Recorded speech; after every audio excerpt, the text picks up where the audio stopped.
வாழ்க வளமுடன். கல்வி மற்றும் தொழிலில் முதலிடம் யாருக்கு? புதாத்தி யோகம் என்ற அமைப்பு ஒருவருடைய ஜாதகத்தில் இருக்குமேயானால் அவர்கள் இந்த நிலையை பெறக்கூடியவர்கள். புதாத்தி யோகம் என்றால் என்ன? சூரியனும் புதனும் இணைந்து லக்னத்தில், அங்கிருந்து 4ஆம் இடத்தில், 8ஆம் இடத்தில் இருக்கக்கூடிய அமைப்பு.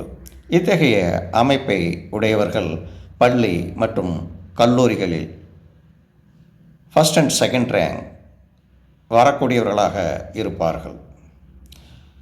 மேலும் கல்வியில் மட்டும் அல்லாமல் அவர்கள் எந்த துறையை தேர்ந்தெடுத்து அதில் இருந்தாலும் அதில் முத்திரை பதிக்கக்கூடியவர்களாக இருப்பார்கள். Mercury joins with Sun is called Budhati Yoga. Budhati Yoga gives highly intelligent and skillful in all works, good reputation என்ற நிலையை தருகிறது. நன்றி, வணக்கம்.